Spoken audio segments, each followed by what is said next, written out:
إن الله بالغ أمره قد جعل الله لكل شيء قدرا صدق الله العلي العظيم۔ محترم بزرگوں اور دوستوں،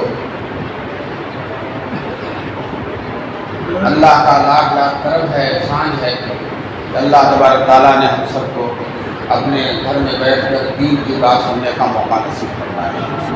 بمبئی والوں کے لیے صبح اٹھنا اور صبح دیر تک جاگنا مشکل ہوتا ہے، اس لیے میں ان کی رعایت کر کے 2-3 منٹ میں اپنی بات کو پوری کرتا ہوں۔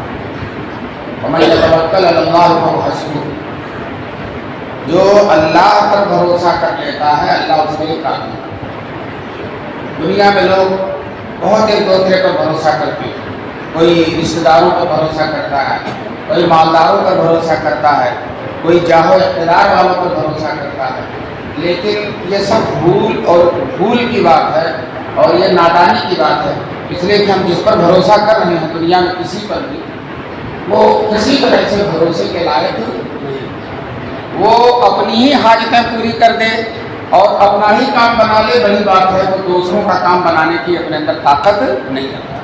اور جو اللہ پر بھروسہ کرتا ہے تو اللہ اس کے لیے کافی ہو جاتا ہے، پھر اس کو کسی اور پر بھروسہ اور اعتماد کرنے کی ضرورت نہیں ہے۔ ہمارے رسول پاک صلی اللہ علیہ وسلم، ہمارے سارے صحابہ، سارے انبیاء صرف اور صرف اس پر بھروسہ کرتے ہیں، اللہ پر، اور اللہ کے علاوہ کسی پر کوئی اعتماد نہیں، کوئی بھروسہ نہیں کرتے۔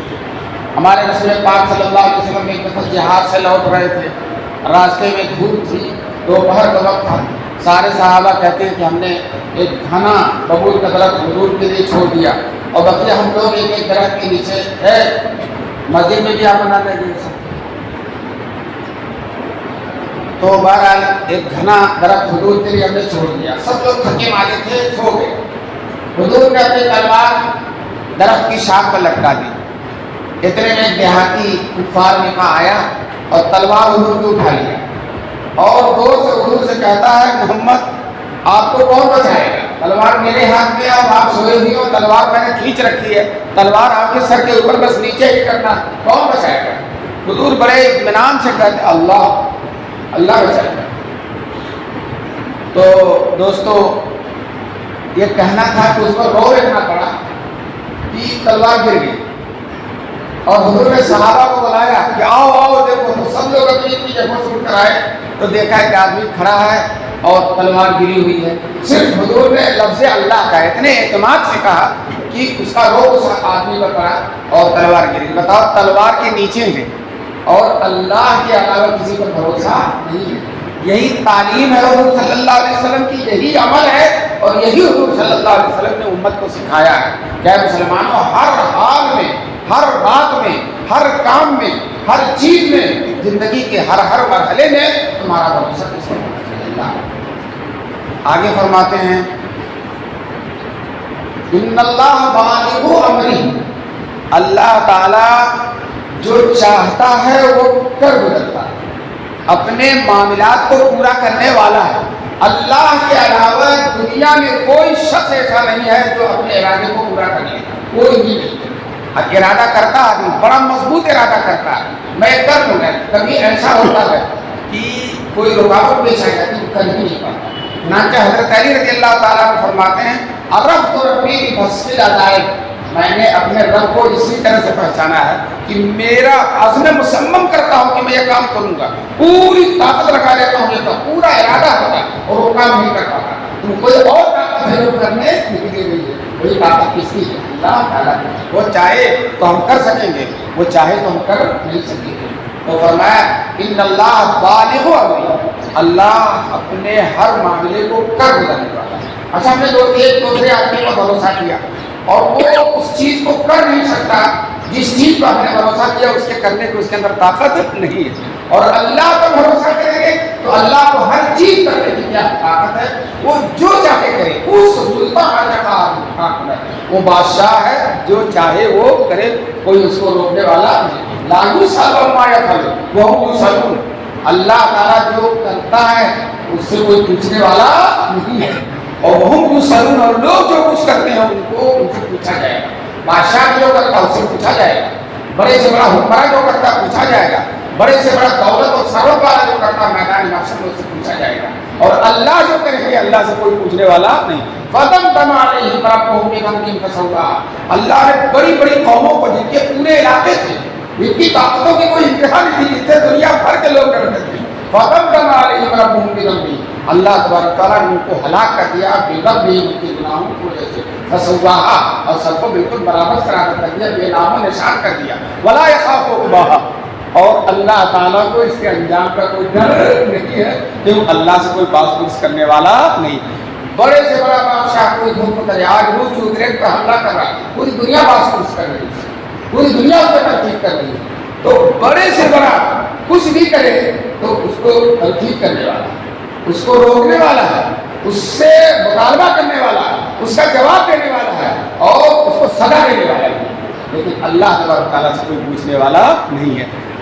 اور آگے اللہ آخری جملہ اس آیت کا یہ ہے، قد جعل اللہ لکل شیء قدرا، اللہ نے ہر چیز کی ایک میعاد ہے، ایک وقت ہے، ظالم کے ظلم کا ایک وقت ہے، حکمراں کی حکمرانی کا ایک وقت ہے، طاقتور کی طاقت کا ایک وقت ہے، اور اسی طرح سے مجرم کے جرم کا ایک وقت ہے۔ ہر چیز کے لیے اللہ تعالیٰ نے ایک مدت متعین کی ہے، وہ مدت ختم ہو جائے گی تو وہ چیز ختم ہو جائے گی۔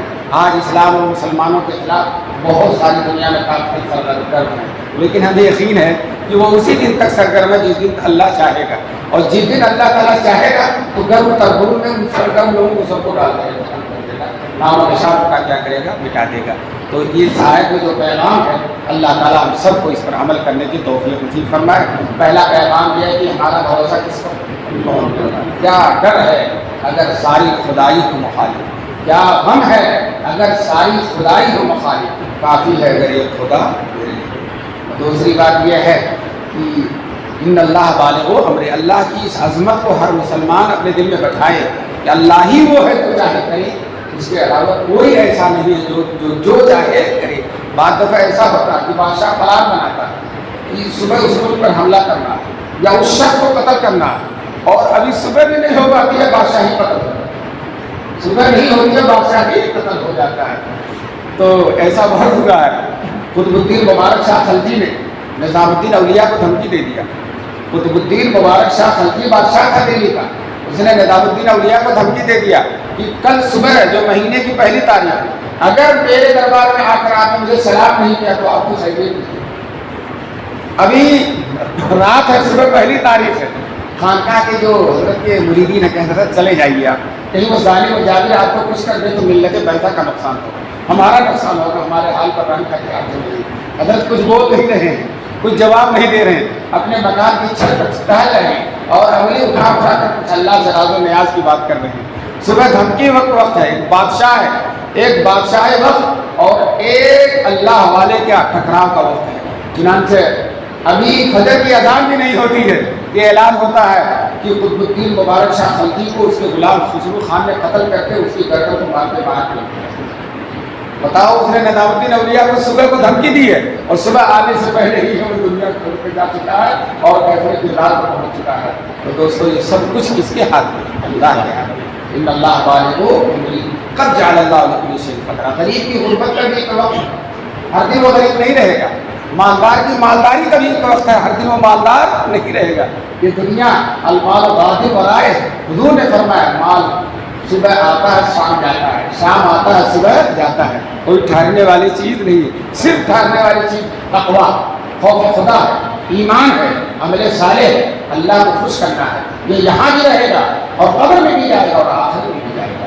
یہ عمل جو ہم کریں گے یہ پائیدار ہے، اور اس کے علاوہ دنیا کی کوئی چیز پائیدار نہیں ہے۔ اللہ نے خود اس حقیقت کو ایک جملے میں سمجھایا ہے، ما عندکم ینفد، ما عندکم ینفد وما عند اللہ باق۔ جو تمہارے پاس ہے ختم ہو جائے گا، اور جو اللہ کے پاس تم نے بڑھا دیا اپنے اعمال کو وہ باقی رہنے والا ہے۔ اللہ تعالیٰ سب کو ان آیتوں پر عمل کرنے کی